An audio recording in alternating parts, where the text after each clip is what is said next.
soal satu putaran, amin kita. Kita soal satu putaran, amin.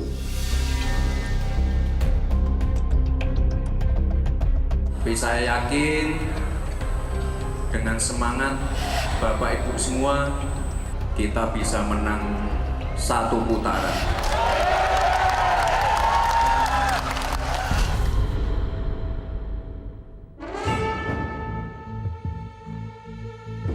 Insya Allah dengan doa Bapak Ibu, dengan semangat kita semuanya, kita akan memenangkan ini satu putaran.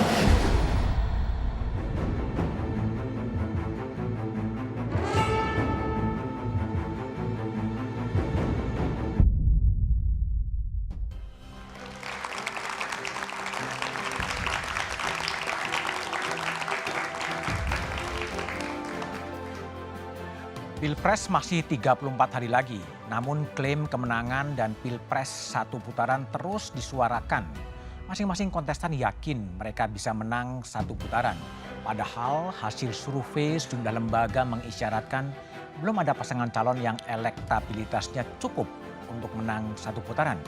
Beragam alasan dikemukakan kenapa Pilpres cukup satu putaran.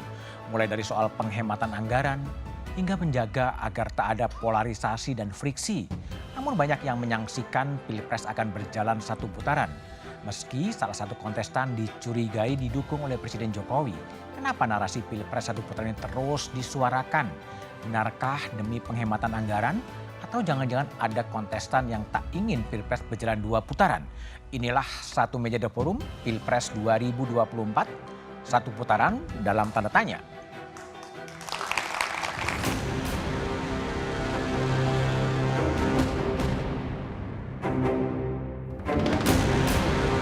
Tim kampanye nasional Prabowo Gibran terus menggulirkan opini menang satu putaran di Pilpres 2024. Paling tidak kalau kita bisa aklamasi dan ini sekali putaran saja, mudah-mudahan ini mengurangi biaya dan juga mengurangi tensi. Bahkan katanya ada yang pengen koalisi buat berhadapan sama isu satu putaran karena target kita itu pengen satu putaran. Opini satu putaran Pilpres 2024 kencang disuarakan usai sejumlah lembaga survei merilis paslon Prabowo Gibran berada di urutan pertama meski angkanya masih di kisaran 40%-an. Tentu saja upaya menggiring opini Pilpres satu putaran mendapat tanggapan berbeda dari kubu dua paslon lainnya. Hari ini survei salah satu calon di atas 51%, itu bisa satu putaran pasti. Tapi kan ini dinamikanya panjang, belum tentu. Secara objektif tidak mungkin satu putaran. Yang bisa adalah dua putaran. Saya kira realistisnya sih dua putaran mestinya. Jelang debat Capres 7 Januari lalu, Presiden Joko Widodo melakukan pertemuan empat mata bersama Ketua Umum Partai Gerindra Prabowo Subianto, Ketua Umum Partai Golkar Airlangga Hartarto, dan Ketua Umum PAN Zulkifli Hasan. Jamuan makan empat mata disebut menjadi sinyal kuat dukungan Jokowi terhadap Koalisi Indonesia Maju sekaligus kencangnya opini Pilpres satu putaran. Ketemu malam hari, ketemu hari libur kan. Dan makan juga. Bahas pemerintahan ada, bahas Pilpres juga ada. Kalau makan kan nggak apa-apa. Kalau Pak Jokowinya netral? Pak Jokowi netral. Kalau buat saya pasti itu sudah menunjukkan sikap berpihak begitu ya. Kalau saya sih biasa saja. Ini kan bertugas. Yang satu bertugas sebagai presiden, yang satu bertugas sebagai menteri, kemudian ada pertemuan, ya sah-sah saja, tidak ada masalah. Lantas benarkah pertemuan Jokowi dengan ketum parpol Koalisi Indonesia Maju mampu menaikkan elektoral Prabowo Gibran dan menggiring Pilpres 2024 tuntas dalam satu putaran?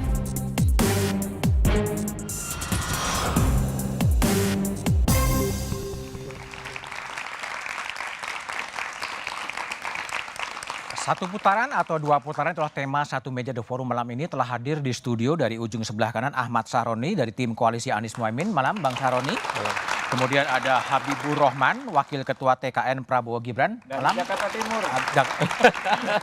Habib, di sebelah kanan saya ada Eri Kosotardugo, anggota TPN Ganjar Selamat Mahfud. malam, Assalamualaikum. Dan di sebelah kiri saya ada senior fellow dari CSIS, Philip Vermonte.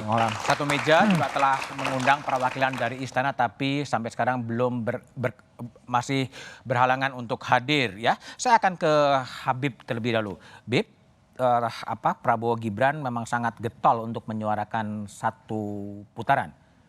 Visible nggak sebenarnya dengan sejumlah lembaga survei yang masih belum ada yang berada di atas 50%? Ya, kita bicara dalam konteks objektif dan subjektifnya dulu, Pak.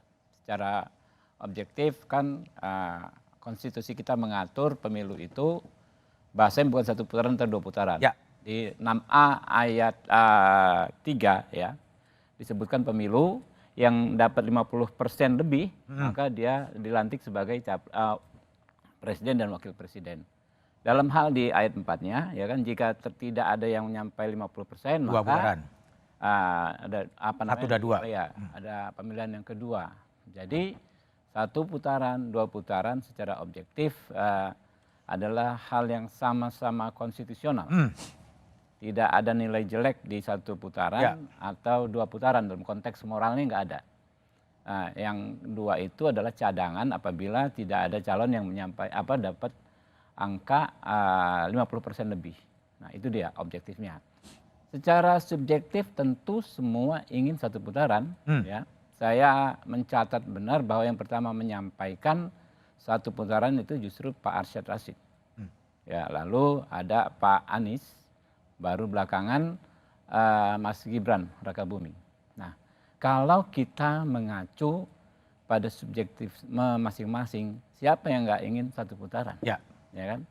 Karena tentu bukan hanya nilai 17 triliun, bukan hanya angka 17 triliun. Penghematan.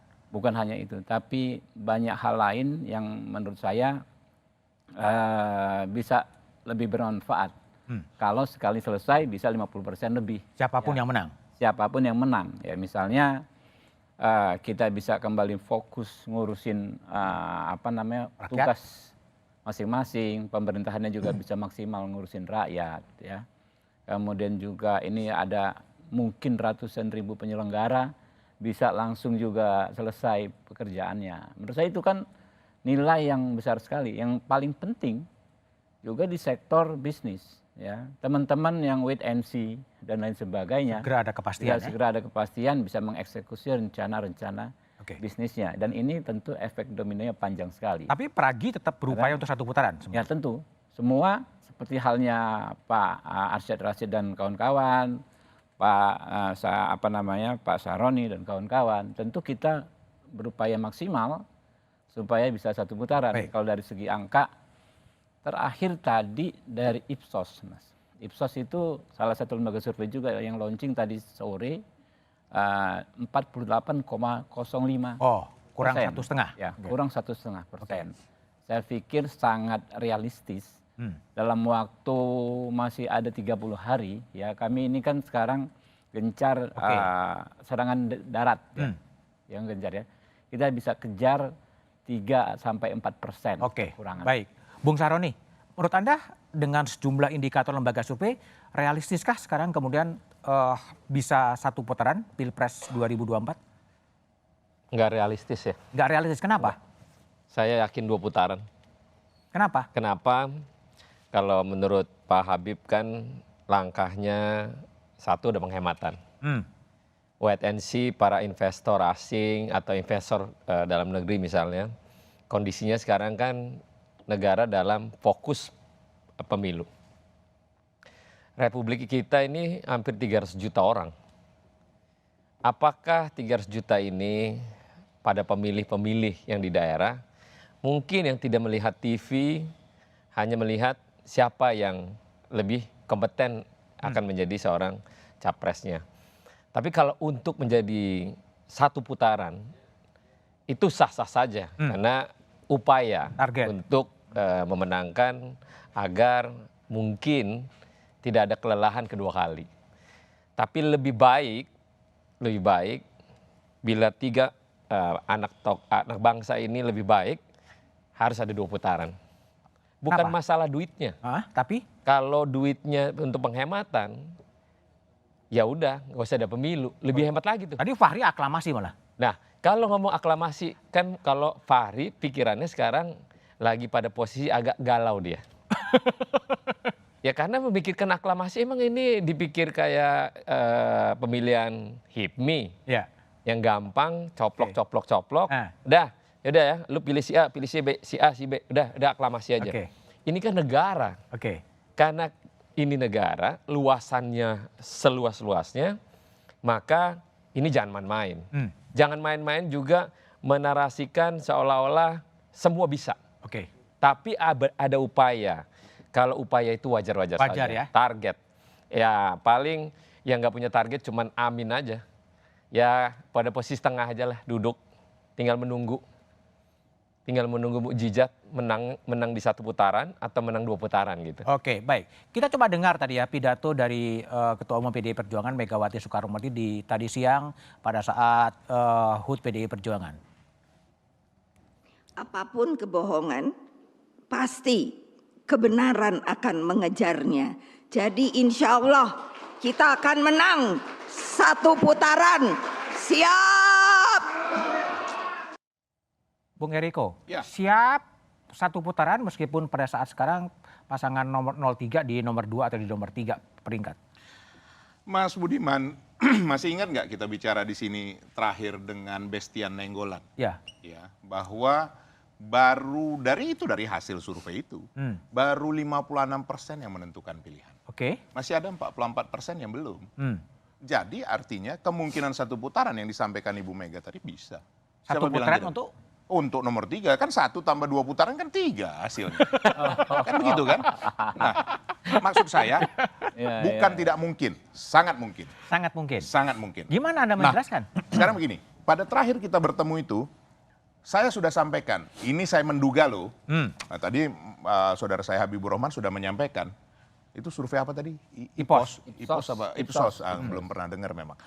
Itu internasional. 48,5%. Waktu itu kan saya sampaikan. Nanti awal Januari, lihatlah nanti Mas Budiman, sudah dekat-dekat 50%. Nanti awal Februari 60%. Nanti lihat. Kok ada jadi ahli nujum gitu? Karena kenapa? Betul kan yang saya sampaikan? Bahwa ini memang sudah diarahkan. Sah-sah sajalah berusaha untuk 1 putaran. Tapi begini, yang paling penting bagi rakyat adalah kebenaran harus disampaikan. Satyam Eva Jayati. Tadi sudah disampaikan sama Bung Saroni.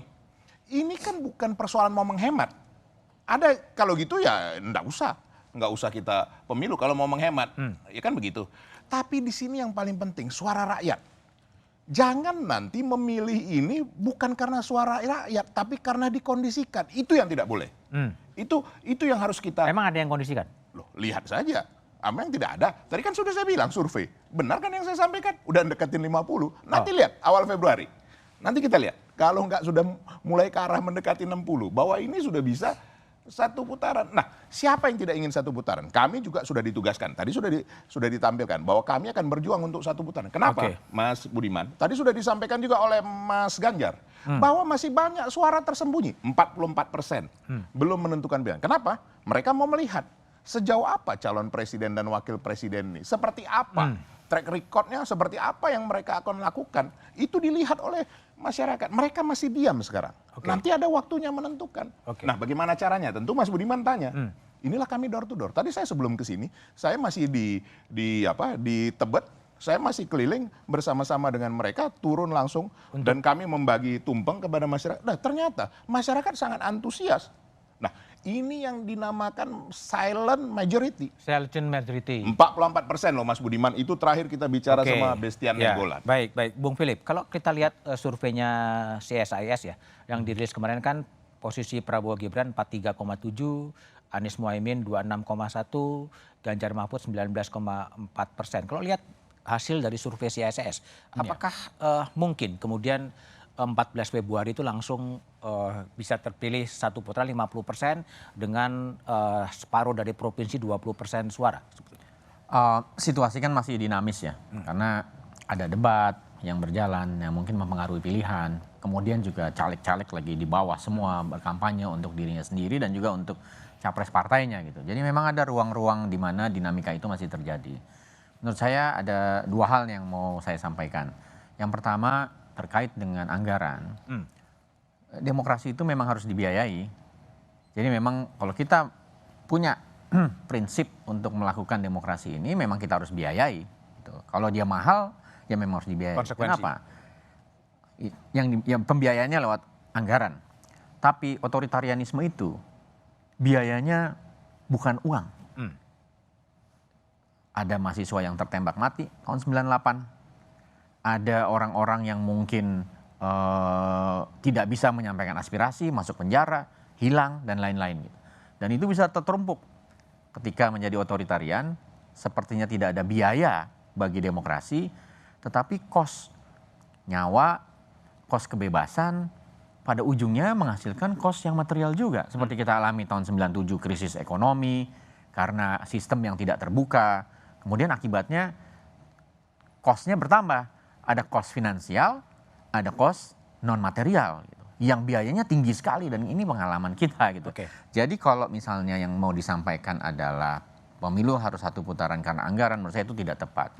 Tapi kalau memang satu putaran karena pilihan masyarakat, kemudian dari dari pergerakan kampanye yang sistematis dan lain-lain dia menjadi satu putaran, itu mungkin hal lain gitu ya. Tetapi menurut saya kurang pas kalau yang disampaikan adalah soal anggaran, karena kos tidak ada pemilu dan tidak ada demokrasi itu pada akhirnya jauh lebih besar. Dan kita sudah pernah mengalaminya gitu. Jangan sampai kita terulang lagi. Jadi bisa aja tetap satu putaran, bisa juga dua putaran kalau itu sejauh pilihan rakyat. Tapi juga fenomena politik mutakhir ini ada pertemuan presiden dengan Pak Prabowo, dengan Bang Zulhas, dengan Pak Erlangga. Apakah itu juga indikasi untuk menggolkan wajah Pilpres 14 Februari? Kami kembali setelah jeda berikut ini.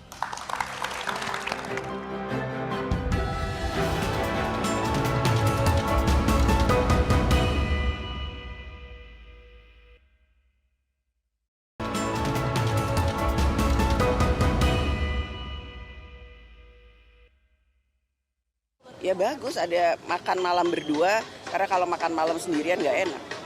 Ya. Makan malam saya tunggu diajak presiden. Oke? Ya. Oke. Itulah Puan Maharani, makan malam kalau berdua lebih asik, dan Mbak Puan juga menunggu diajak makan presiden. Betul? Menunggu. Mas Budiman, saya ini berjuang untuk Pak Jokowi dari 2012, 2014, 2019. Nggak pernah diajak makan. Sekalipun belum pernah diajak makan. Iri. Lah bukan soal iri. Jadi kalau ini mau ngajak makan siapapun kan boleh. Masa enggak boleh Mas Budiman? Besok Mas Budiman diajak makan nanti dikatakan udah mihak ke paslon tertentu. Kan salah lagi kan kita. Namanya kita pikirannya kan pikiran yang positif. Bagus Mbak Puan tadi itu pikirannya yang positif. Positif. Iya Tapi kalau menurut Anda pertemuan dengan Pak Prabowo itu memang menunjukkan sinyal keberpihakan? Ya sekarang begini, kita berpikir akal sehat saja ya bagi kita semua sini.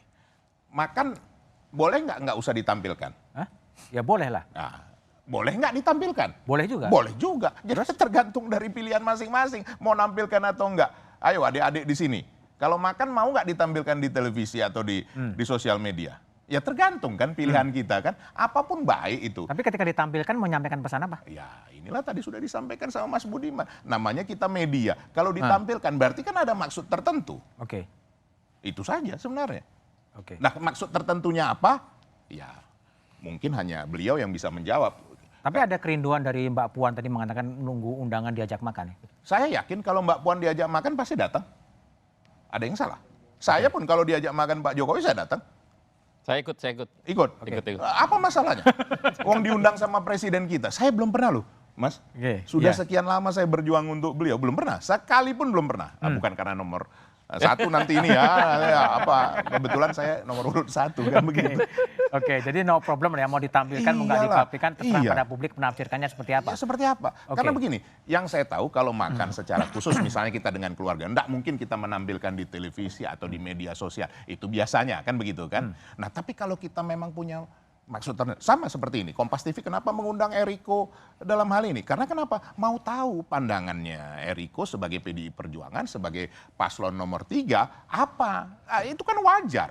Seperti itu loh Mas Mas Budiman. Jadi silakan nih berinterpretasi, adik-adik semua di sini, seluruh pemirsa, silakan berinterpretasi apa maksud beliau mengundang secara khusus makan. Ya kalau hanya sekedar untuk makan dan juga minta ditemani untuk makan kan nggak ada yang salah. Oke, baik. Bung Habib, kalau Bung Habib lihat gitu pertemuan Pak Jokowi dengan Pak Prabowo itu memang diakui ada pembicaraan soal Pilpres. Termasuk juga ada pembicaraan untuk menyatakan dukungan atau supaya dibaca publik dukungan dari Presiden Jokowi pada paslon nomor 2? Sedikit ya saya nanggapin Mas Philip soal tadi ya, soal argumen penghematan. Sama seperti dengan argumen 1 putaran itu konstitusional, 2 putaran konstitusional. Penghematan itu bukan sesuatu hal yang negatif. Ya, mau 17 triliun, mau 1 triliun, mau 1 miliar bukan hal yang negatif. Jangan dibandingkan kalau 1 putaran tidak demokratis karena alasan penghematannya dianggap nggak demokratis dibandingkan misalnya argumentasi di sebelahnya di pihak opositnya kalau terjadi tindakan-tindakan yang tidak demokratis dan lain sebagainya, otoritarianisme, nggak ada kaitannya. Penghematan 17 triliun dengan otoritarianisme. 2 putaran pun kalau dilakukan secara melawan hukum, ya, dilakukan dengan tindakan-tindakan yang otoriter, ya juga akan menimbulkan kerugian. Kalau balik ke pertanyaan saya, apakah memang pertemuan Pak Jokowi dengan Pak Prabowo menunjukkan sinyal simbolik untuk terjadinya 1 putaran? Ya, silahkan saja ditafsirkan masing-masing. Ya. Pak Jokowi merasa perlu melakukan komunikasi, ya. Dia makan malam dengan Pak Prabowo, dengan Pak Airlangga, dengan Pak Zulhas sudah ditampilkan. Seperti saya sepakat dengan senior saya, Pak Eriko ya. Silahkan ditafsirkan masing-masing. Tapi kan ada parameternya, Pak. Semua yang kita lakukan itu ada batas-batasnya diatur oleh undang-undang. Kalau saya lebih ke situ. Orang bilang kok dikit-dikit hukum, kan itu komitmen kita.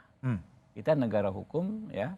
Segala perilaku kita dibatasi oleh hukum. Kalau melakukan sesuatu yang melanggar, ya kan ya, norma aturan-aturan tersebut barulah bisa dipersoalkan. Sama kayak kata Pak Eriko, makan berdua di dalam ruangan boleh, makan berdua di dalam ruangan lalu diundang wartawan boleh. Mungkin niatnya menunjukkan ya walaupun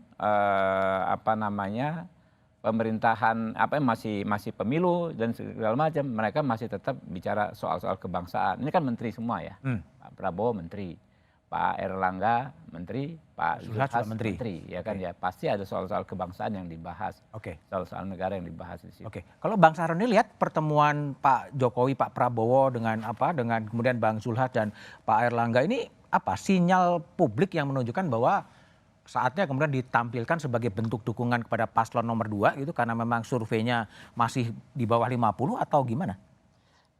Kalau ngomong agak ekstrim, Pak Jokowi memang menunjukkan keberpihakan. Kalau ngomong ekstrim. Tapi kan kalau ngomong dari tata negara, Pak Jokowi sebagai Pak Presiden, Pak Prabowo sebagai Menhan, Pak Zul sebagai Menteri Perdagangan, dan Pak Airlangga sebagai Menteri Menko Ekonomi. Nah, ini dalam konteks kita secara umum melihat publik, kalau sebatas presiden dan anak buahnya fine-fine aja. Tapi ini karena dalam koridor pemilu yang memang kebetulan Pak Prabowo adalah sebagai Menhan yang notabene sebagai paslon yang sedang bertarung, sedang melakukan sesuatu untuk kepentingan kemenangannya paslon 1, 2, dan 3. Tapi ini unik karena 2019 tidak dilakukan demikian. Baiknya secara netral, presiden harusnya tidak mempublikasikan hal terkait dengan makan malam. Tapi kan nggak dilarang. Memang, tapi kan harusnya punya sense sendiri. Kalau gue bikin makan malam kelihatan di publik, takutnya kan orang mengasumsikannya beda-beda. Better kalau memang Pak Jokowi adalah orang settlement, kalau memang mau dukung secara langsung, terbuka aja udah. Lepasin baju, saya sebagai seorang masyarakat umum yang mewakili seorang Joko Widodo, saya mendukung paslon A, paslon B, paslon C. Itu menurut kita gentle gitu. Nggak usah bermain-main lagi, duduk kita makan, lihat-lihat gitu ya. Masalahnya Pak Presiden Jokowi ini tingkat elektabilitasnya masih tinggi. Mungkin dengan cara duduk, nggak usah ngomong-ngomong, orang bisa mengartikan. Hanya elit saja yang bisa mengartikan. Tapi kan orang bawahnya enggak. Tidak bisa kelihatan bahwa ini adalah bagian dari proses demokrasi yang mestinya diciptakan oleh petinggi yang utama adalah Bapak Presiden. Tapi kita secara positif melihat ini adalah bagian dari satu forum.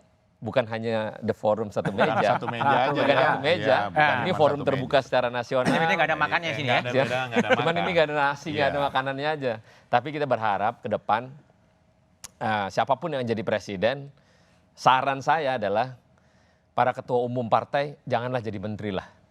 Udah. Jangan dari menteri. Jangan jadi menteri. Udah ngurus partai, ngurus negara, jagain siapa yang mau jadi menteri agar republik ini damai sejahtera. Nah kalau udah jadi menteri susah.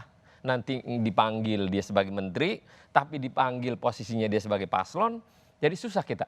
Nah better siapapun jadi presidennya yang akan datang, ketua umum jangan pernah jadi menteri. Oke, baik. Bung Philip, kalau Bung Philip lihat ini kan tadi kan mau makan di rumah juga nggak apa-apa, mau makan di depan publik disorot kamera juga kemudian nggak apa-apa. Tapi kira-kira dalam pandangan ini pertemuan Pak Jokowi dengan Pak Prabowo memang punya politik simbolik ya, menunjukkan sebuah keberpihakan dari Pak Jokowi terhadap paslon nomor 2? Kalau saya berharap setelah ini akan ketemu ketua partai yang lain juga. Oke. Dan lagi di biasanya- ASEAN tapi kan jalan. Ya, biasanya kan Pak Jokowi memang ada ada sense ya. Ketika kemudian menjadi kontroversi, ya mungkin saja setelah ini akan menemui semua ketua partai yang lain. Itu kan mungkin itu akan menetralisir bahwa apa yang dilakukan kemarin itu terhadap ketua-ketua partai ini bisa disalahartikan sebagai memberi dukungan gitu. Tetapi satu hal nih Mas Budiman, sebetulnya presiden kita yang lewat proses pemilihan langsung hidup dalam berkuasa dalam konteks kontestasi elektoral pilpres langsung baru 2. Namanya Pak SBY dengan Pak Jokowi. Jadi sampel kita itu cuma 2. Jadi pasti apapun yang mereka lakukan itu ada sesuatu yang baru. Yang tadi sampaikan Bang Syaroni, mungkin ada sense yang belum terbangun atau belum ada rule of the game yang konkret, yang nyata gitu. Apa yang boleh dan apa yang tidak boleh bagi seorang presiden. Ini menurut saya bagian dari sebuah proses di mana banyak sekali memang yang belum kita atur terkait dengan pemilu, terkait dengan lembaga kepresidenan, RUU terkait kepresidenan. dengan kampanye dan lain-lain. Karena memang contohnya baru 2 presiden. Dan apapun yang mereka lakukan pasti sering bikin kaget-kaget juga gitu. Karena mereka ini akan menjadi contoh utama gitu. Sejauh ini Pak SBY sudah lewat, sudah 10 tahun. Pak Jokowi sekarang kan menjelang menjelang akhir dari periode kepresidenannya, dan harusnya nanti DPR yang terpilih ke depan ini bapak-bapak yang ketiga ini kan pasti terpilih nih kelihatannya. Ya. Kobul. Dapil 1, 2, 3. Harapannya apa kalau terpilih? Mereka harus membuat regulasi yang lebih ketat terhadap berbagai lembaga kepresidenan, dan lainnya, sehingga aturan lebih clear gitu untuk dilakukan oleh presiden yang akan datang. Oke, jadi Presiden Jokowi sebetulnya juga bertemu dengan pimpinan-pimpinan partai politik dan juga mengakui ada pembicaraan soal Pilpres. Tapi bagaimana dampaknya kita bahas setelah jeda berikut ini.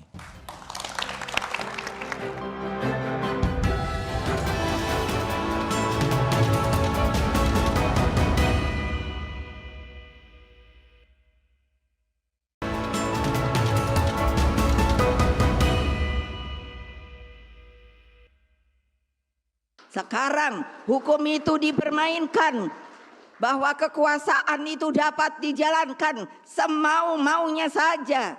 No, no and no. Saya selalu bilang kalau ngomong tuh sekarang 3 kali. Kenapa? Karena nomor kita 3.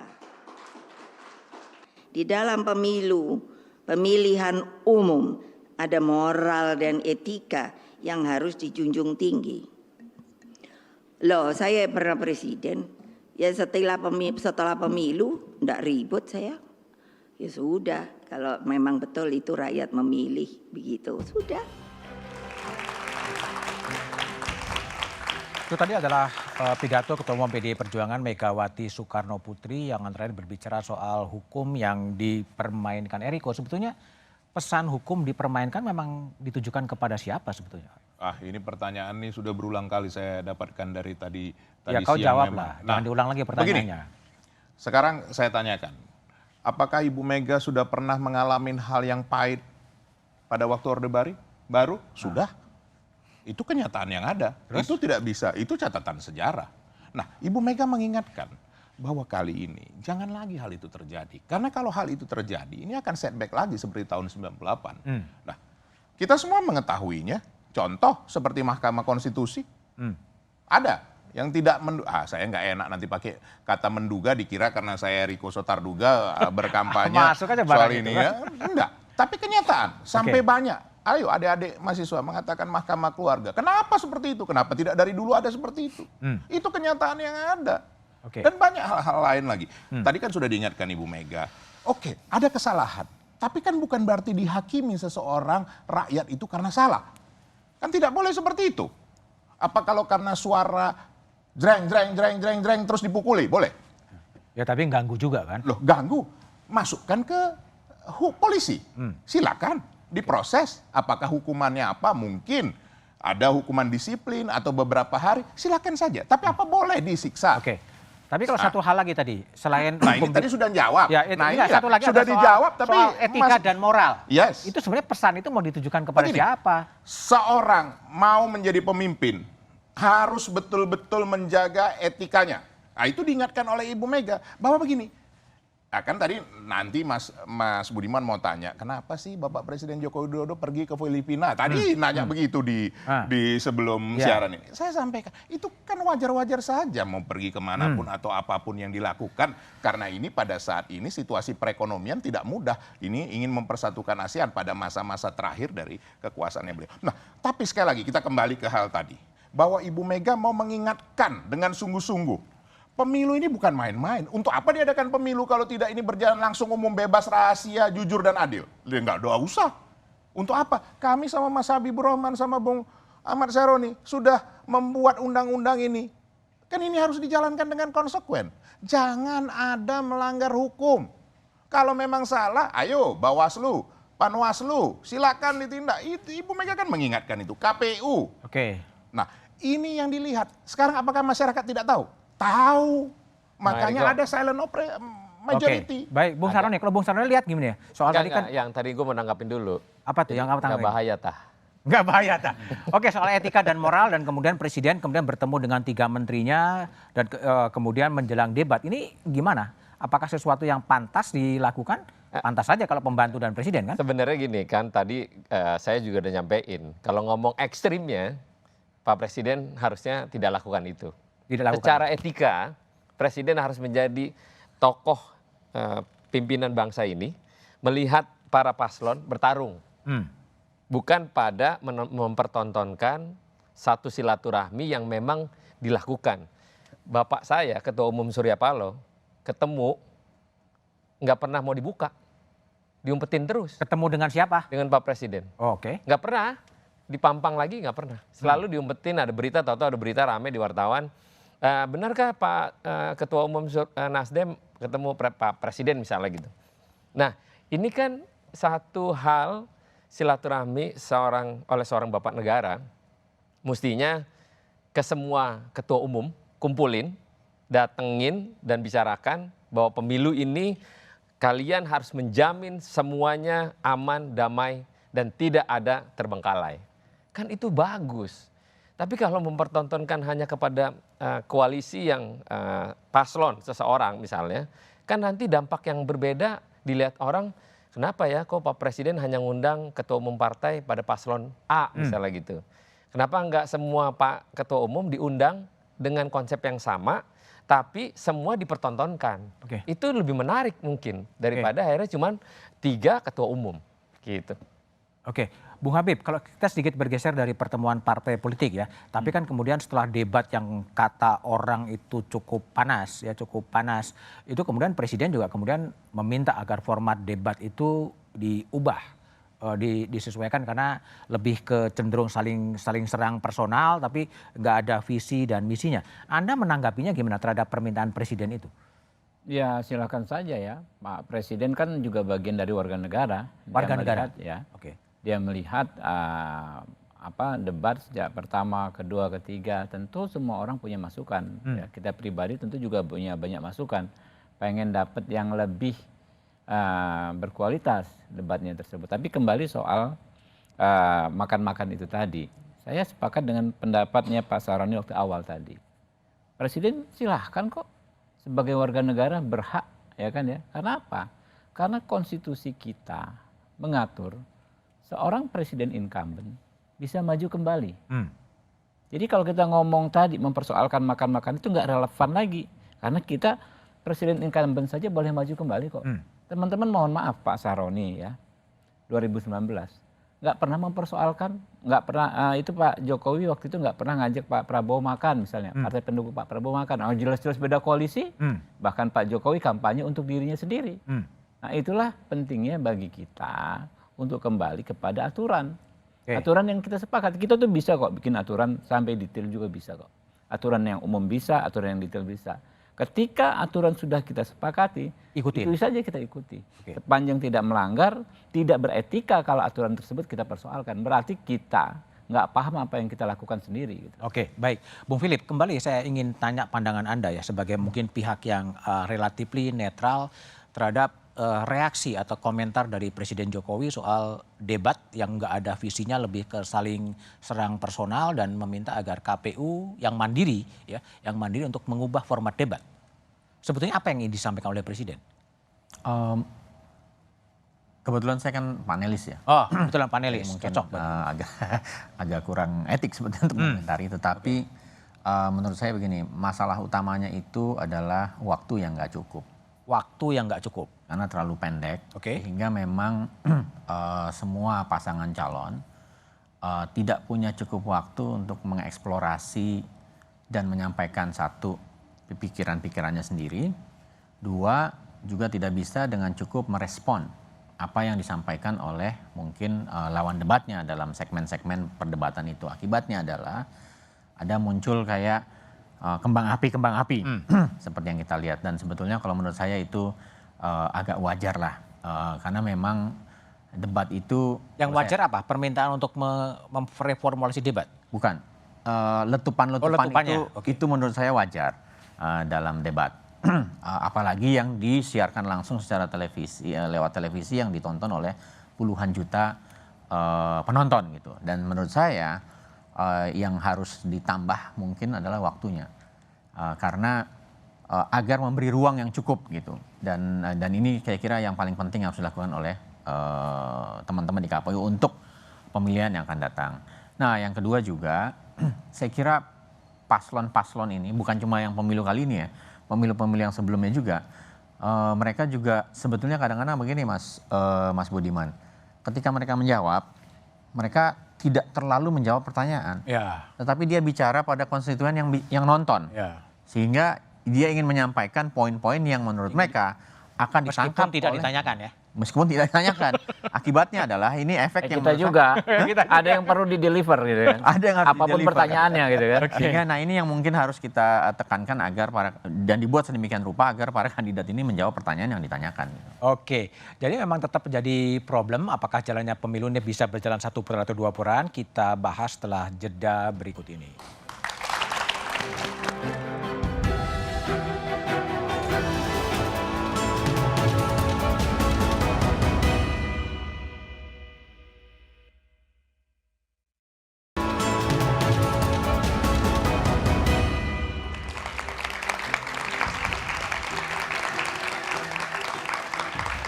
Masih bersama saya Budiman Tanurjo di satu meja The Forum. Ahmad Saroni, saya ingin mengkonfirmasi sekaligus menanyakan, apakah betul kemudian udah ada gentleman agreement antara pasangan nomor urut 1 dan 3 untuk bergabung untuk mencegah kecurangan dan mengupayakan 2 putaran agar pemilu berlangsung 2 putaran? Belum ada, belum ada. Nggak ada gentleman agreement. Mungkin 1 dan 3 melihat cara pandang demokrasi yang akan berlaga di 14 Februari, ada memungkinkan untuk 2 putaran, nggak salah juga untuk berkomunikasi lebih lanjut. Karena proses demokrasi ini sangat dinamis. Tadi Pak Habib mengupayakan 1 putaran, Tapi kita menganggap bahwa satu putaran itu nggak mungkin. Tapi upaya untuk satu putaran adalah bagian target dari paslon nomor 2.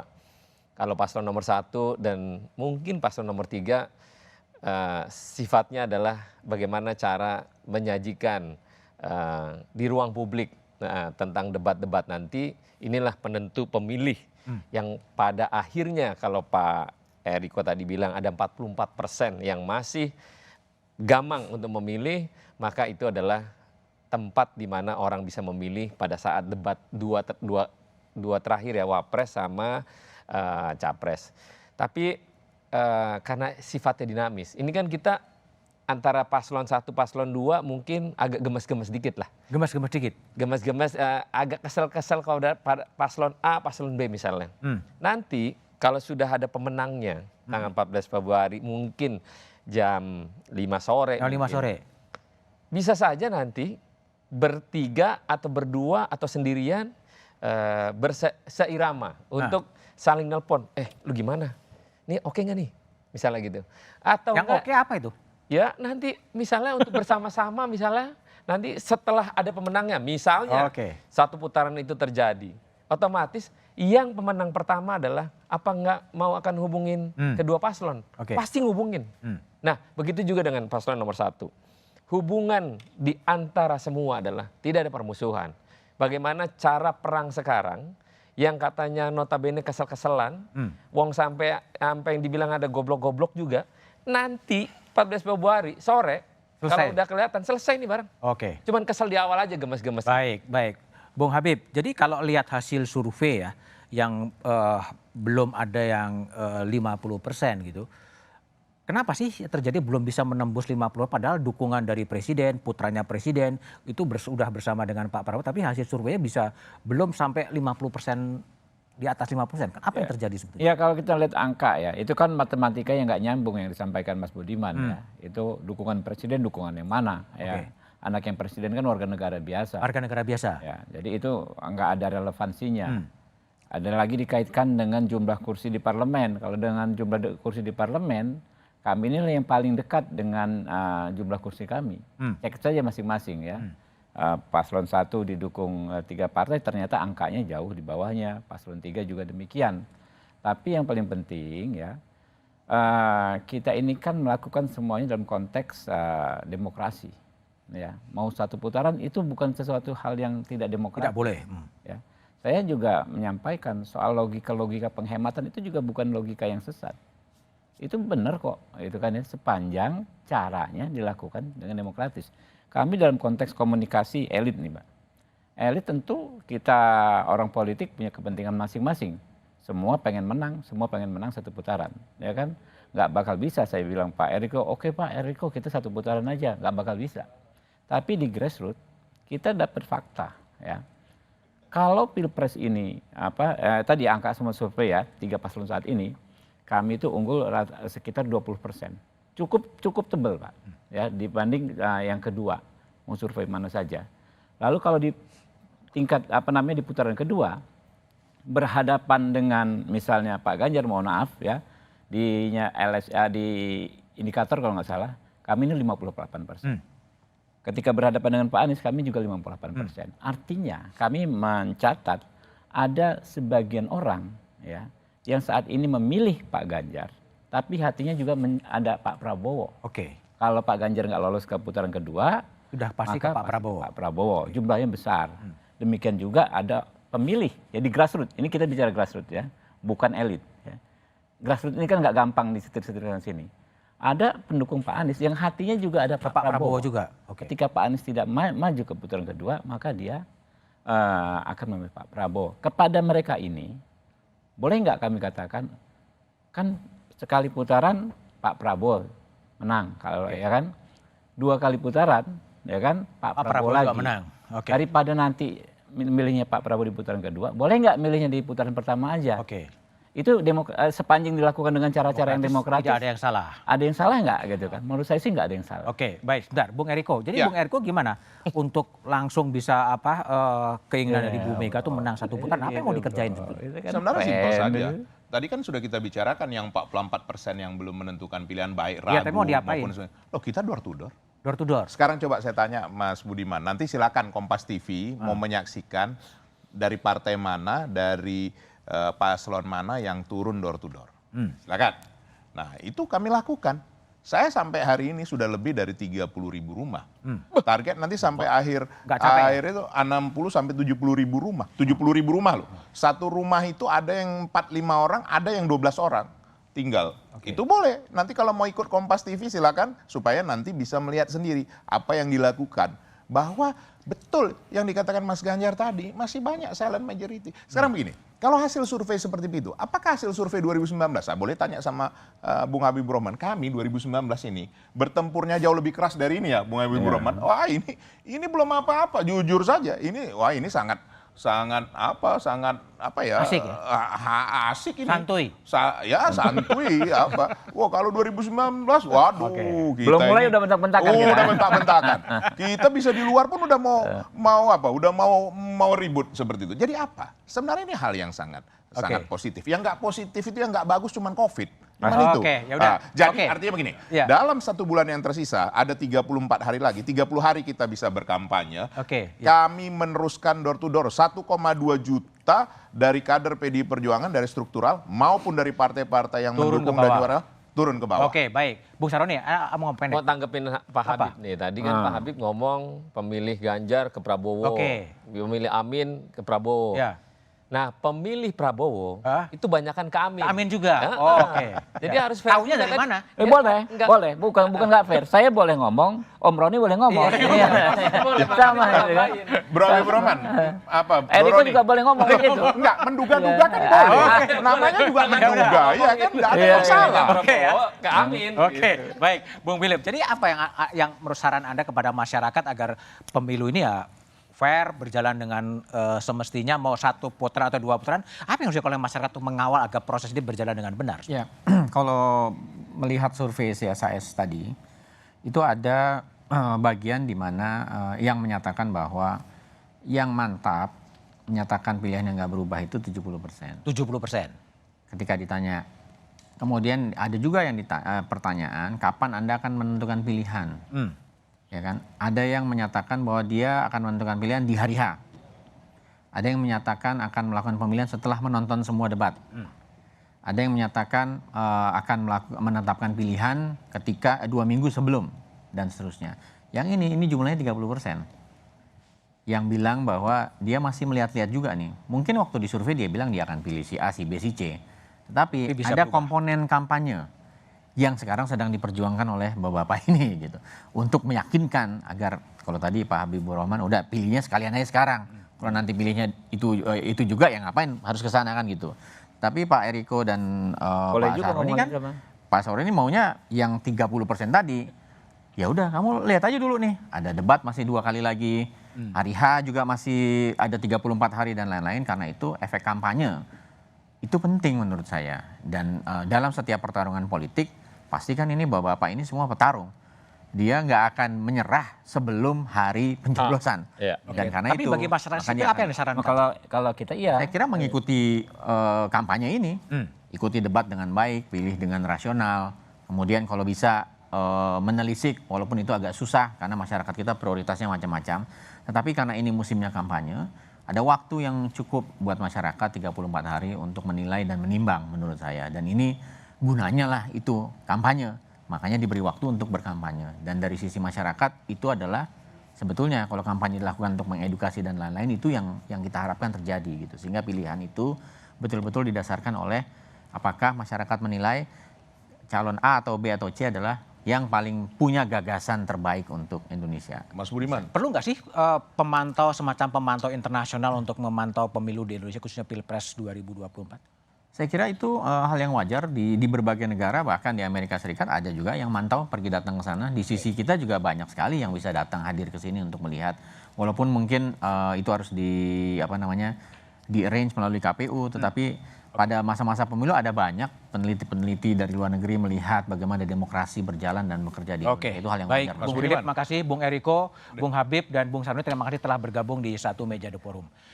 Masih ada waktu 34 hari menjelang pemilu 2024. Menjadi tugas bersama untuk menjaga agar pemilu tetap bermartabat, pemilu terbebas dari kecurangan dan hak rakyat untuk memilih tetap dihormati.